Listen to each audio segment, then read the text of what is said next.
The Premier calls for more testing once again. A critique of the Ford government with Andrea Horvath. And dealing with real estate during COVID-19. How's it done?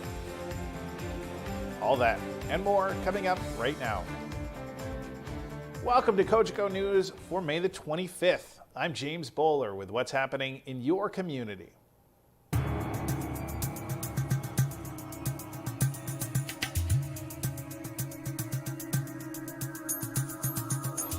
Well, for nearly 2 weeks now, Muskoka has gone another long stretch without seeing a COVID-19 confirmed infection. The details come from the Simcoe Muskoka District Health Unit, which has seen a majority of the nearly 1,000 cases cropping up in the Orillia and Barrie areas. The last infection reported in Muskoka was a man in his 60s from Bracebridge on May the 14th.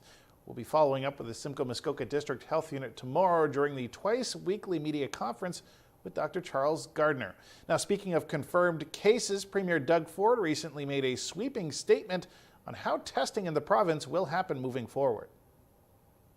Best defense right now is to ramp up testing. We've been laser focused on it. We've built up capacity in our hospitals. We've established 129 assessment centers around the province. And next week, we'll release a detailed testing strategy. We'll be targeting various sectors and hotspots across the province, and we need your help. I'm here to ask for your help today. I'm asking the people of Ontario, if you're worried if you have COVID-19 or that you've been exposed to someone who has COVID-19, even if you're not showing symptoms, please go get a test. You will not be turned away. You don't need an appointment. Just show up to a testing center and they will test you, no matter if you're showing symptoms or you aren't showing symptoms, and bring your family along with you to get tested. Now, despite the Premier's call for province-wide walk-in testing, Muskoka's family health teams are reportedly sticking with the appointment-based testing still. A representative with the organizations told Your TV Muskoka they have no plans yet to move to accept walk-ins at either the Bracebridge or Huntsville testing sites. Testing is available same day when appointments are called in, according to the health team's representative. And the organizations are expected to discuss the possibilities of allowing walk-ins this week. And we will provide more details on that as they become available. However, MPP Norm Miller sees this a bit differently, saying the health teams in Muskoka are allowing for more testing, but without leading to potentially dangerous lineups outside the facilities. I think certainly the goal is to try to ramp up testing and make it so that anyone who wants to get a test that feels either they've been in contact with someone with COVID-19 or has symptoms or perhaps is even asymptomatic but would like a test, that test should be available. So locally, certainly when I spoke with the Algonquin Health team representative that looks after the COVID-19 assessment centers in Huntsville and Bracebridge, they said that a call, the big difference is you don't need a referral from a doctor or from the public health unit. They just call them and make arrangements. I think they probably don't want people lining up that might have COVID-19 and perhaps might not be socially distancing. But basically, it's just make a phone call and let them know you're coming, and then you should be able to get a test. It can be asymptomatic as well, and there should be no problem in getting a test. So that's what's happening with testing in Muskoka, but what about Parry Sound? Well, stick around after the break. I'll tell you more.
Welcome back. Well, as mentioned earlier, Premier Doug Ford is calling for every Ontarian, symptomatic or not, to get a COVID-19 test. Now, Your TV's Clark Heipel asked for a reaction from the local medical officer of health, Dr. Jim Chirico, on Monday about this call. In a telephone conversation with Dr. Jim Chirico of the North Bay Parry Sound District Health Unit, the medical officer of health says testing is not the be-all and end-all in the fight against the coronavirus. You have to remember, too, that testing is a snapshot in time. So you could be negative today and positive in a few days, as you could be incubating the virus. So people who are symptomatic and all of those people with at least one symptom of COVID-19, even just mild symptoms, can be tested.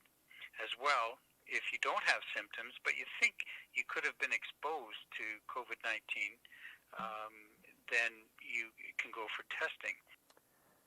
What level of testing in terms of numbers could be facilitated in the North Bay Parry Sound District with all the testing clinics put together? Well, it really depends on, how many people do show up. So there are 4 assessment and testing centers within our district. So they have a number of tests that can be performed. And you can either go to one of the assessment and testing centers and or call the health unit ahead of time so we can arrange to make an appointment. And if you decide that you're going to do a walk-in, then it's probably a good idea to call ahead to see if there is a wait to do that.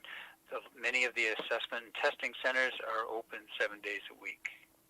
And Doctor, lastly, people in Northern Ontario, for the most part, have been working really hard, and people have made incredible sacrifices to stop the spread. And then on Twitter, we see photos of Trinity Bellwoods Park in Toronto. Thousands of people, it appears, just gathered without any PPE. What is your reaction, having been immersed in this for the past several months?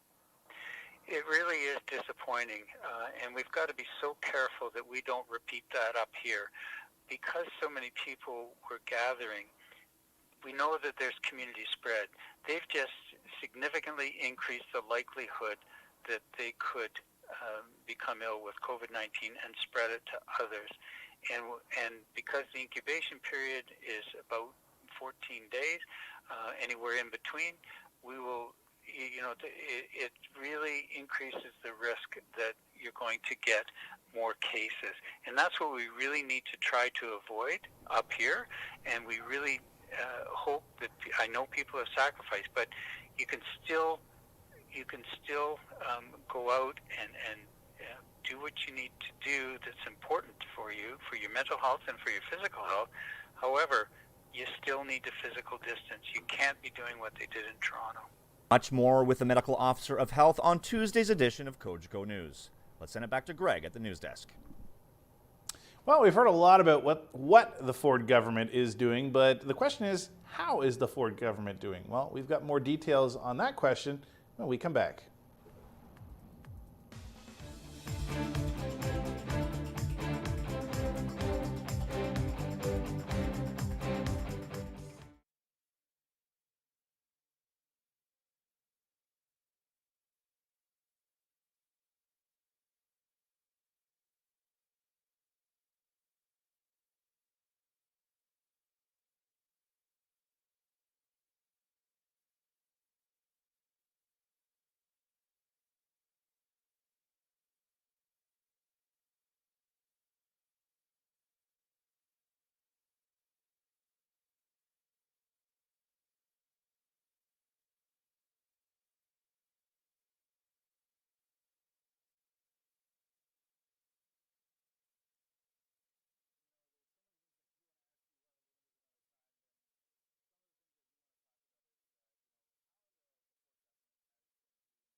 Welcome back. Well, there's been a lot of commentary across the province on how the Ford government is dealing with this unprecedented pandemic.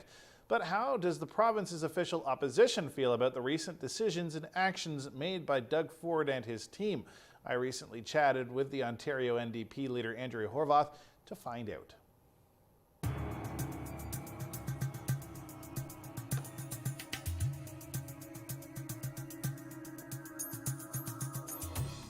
You know, there's so many things I do want to ask you. We have a limited amount of time, and some of the things I do want to talk about is, you know, how the Ford government has been doing during this pandemic from the, you know, the opposition's point of view. There's been quite a few different announcements. There's quite a few different movements happening. Overall, I just want to start out with asking you, what's your general feeling of this government's handling of the COVID-19 pandemic? Well, I mean, I guess we'll get to a point at some time in the future where we're going to take that hard look and put a scorecard together of where the government did well and where they didn't do so well. At this point in time, what we're still trying to do is identify the gaps and try to encourage the government to take on some things that still need to be addressed. We know that there's been some problems with testing. We know there's been problems with access to PPE.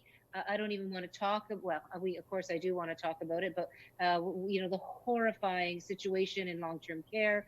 All of these things are going to be dealt with and reviewed. I mean, at the early days, Mr. Ford tackled this with a lot of passion. I fear that, I'm disappointed, I guess I should say, that sometimes that passion hasn't translated into the kind of action that should have occurred. So we're just going to keep trying to do our best as an opposition party to stay on the track of making recommendations and suggestions to try to get the government focused on helping people. Andrea, I think one of the things that I've struggled with, and I know a lot of reporters too, is the mixed messaging from Doug Ford in terms of, you know, what people need to be doing. We are living in cottage country, and I'm sure you're aware of the issues that we've had up here. And a lot of the time, Premier Ford was pushing for people to stay home, not come up. And then that message sort of changed. And then it was a bit of back and forth of, you know, saying don't travel unless essential, but now golf courses are open. So I just want to get your opinion on how that was handled. Well, I mean, I think you've raised a really important issue. The communications has been probably one of the big problems that this government has had. I mean, we haven't had clear communications. We haven't had decisive direction. There's been a lot of waffling. There's been a lot of back and forth. Even when the very week that this thing all started to come to roost in Ontario, one day the premier's telling people, don't worry about it. Go and enjoy your March break. And then literally within the next day or two, everything shut down. And the advice was exactly the opposite. And so that in itself created confusion and people ended up going away on vacation. And we saw some of the tragedies that occurred on those cruise ships. And so from day one, really, there has been a real challenge. The government has not been able to communicate clearly, directly, succinctly, or in a way that wasn't confusing people. And I think that's dangerous at a time like this. What struggles have the NDP been facing as the official opposition of the Ford government? I think the Conservatives in the federal chapter are facing the same issue of not really feeling like they are able to have a voice at this point because COVID-19 is blanketing all the messaging, right? So tell me the challenges you're facing as the opposition of trying to get your message through. Well, I mean, there's no doubt that the airwaves are quite crowded with starting from more or less first thing in the morning with the roll call, if you will, the Prime Minister and his ministers, and then the federal chief medical officer, and then of course Mr. Ford and our chief medical officer, and then if you're in the GTH area, we get Mr. Tory and their chief medical officer in Toronto. And so what we've been trying to do is we've been very careful not to be silent. We've been working very hard, as I said, to identify the gaps, and our MPPs have been sending all kinds of correspondence to various ministers, and we've been doing what we can to try to really focus on people first as opposed to politics, and try to get what people need out of the government. And that's been our focus. But in terms of the media, it's been for me quite an interesting time. I have a whole new respect for the work that you folks do. I mean, I've always respected the work you do, but I have to say I've become my own makeup person and my own hair person, my own camera person, my own like set director, my own producer, because everything I'm doing is kind of online and through Zoom and through all these different apps and platforms. But that's not a bad thing, because what those things have done is helped me and my team to connect with the Ontarians in a different way. And so although the kind of quote unquote mainstream media has been pretty crowded, we've been working really hard. We've been doing digital kitchen table discussions and roundtable conversations, and we've been doing digital town halls and telephone town halls, and we've been connecting with Ontarians in a different way. Probably not as much of a blanket coverage, obviously, as what the Premier and Prime Minister and others are able to achieve. But we're still working really, really hard to listen to what Ontarians have to say, and to try to push forward with suggestions and recommendations and questions for the government on behalf of Ontarians. Well, and it seems like the messages that you are trying to put out are sometimes punching through. Like, for example, we just chatted about Lisa Gretzky from the Niagara region talking about social assistance, and we had that conversation with her a few weeks ago here on the news program. So using social media tends to be the best option, and it is still working for you guys as well, it looks like. Yeah, no, it's been great. So I've been doing this myself, but all of our MPPs have doing that as well, and have been doing that as well. And we have 40 MPPs around the province, literally in every region of the province and every type of community. We have MPPs that represent rural Ontario, urban Ontario, northern, southwestern, eastern Ontario, central Ontario. We have MPPs everywhere, and so they're able to do this kind of connecting in their own communities as well. And so although we're not getting as I said, the same kind of reach, I think in some ways we're connecting more on almost on a grassroots level, if you will, with a lot of Ontarians around the province. And stay tuned tomorrow to hear the NDP leader's thoughts on recent decisions made on education and the Ford government's move to shut down an inquiry into long-term care homes. We are taking another break, but when we come back, a look at how the real estate market has been affected by COVID-19.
Welcome back. Well, COVID-19 has obviously changed how a lot of businesses function, and real estate has no question required some major changes in protocols as well.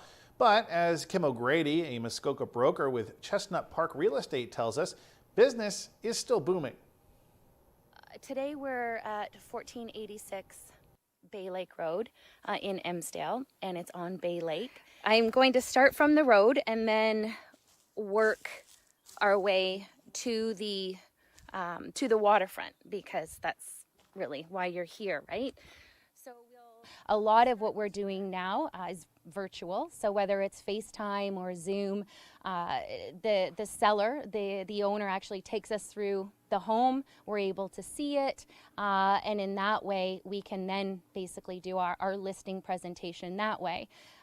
Same thing with, with buyers. It's a sort of a similar process in that I often like to have a FaceTime or a Zoom chat, so to actually see them and start building that relationship.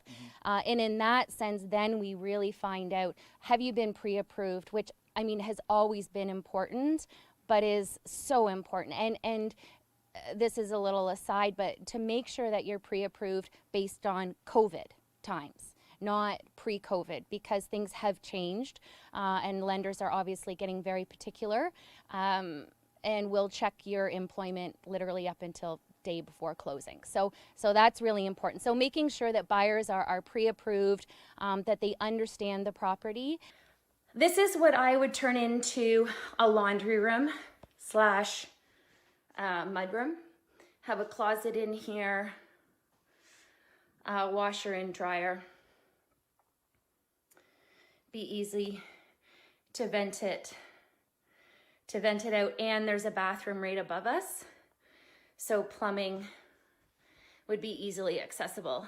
A lot of the cottage market are coming from the GTA, so instead of them making the trip up and wasting time and obviously putting, the safety is always number one, so we really want to make sure that this is the right property. So I would come out, do a FaceTime tour. Sometimes it's not always in the cottage, but sometimes it's out to make sure that they are interested. And if they still want to see it, then we make an appointment. And all of the brokerages in Muskoka, we all have the COVID forms that we require both the agent and the buyers to sign. And sellers as well have a form that they sign. So it's definitely added more paperwork, but it's necessary. We want to make sure that people are serious and being safe about things.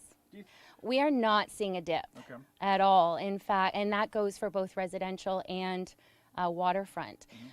We've actually seen an increase in average sale price even in April when we had obviously fewer sales, so there were fewer transactions, fewer listings hitting the market, but what was selling was actually selling for close to list and in some cases above. With the pushback with what normally would be listed in March is they're now coming onto the market. I think people, as we're all sort of settling in to this new way of living and the protocols are in place, their comfort level is, I would say, better than it was a month and a half ago or even a month ago. So this is your view.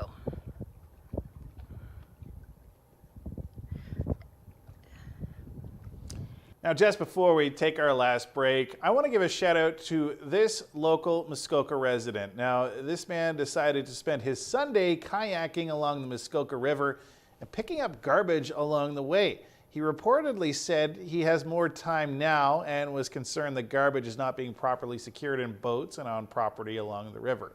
This man is really one of the do-gooders in our home community. And now we are taking a break, but stick with us for a recap of the headlines from today.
Welcome back. Here's a recap of what made some of the headlines today.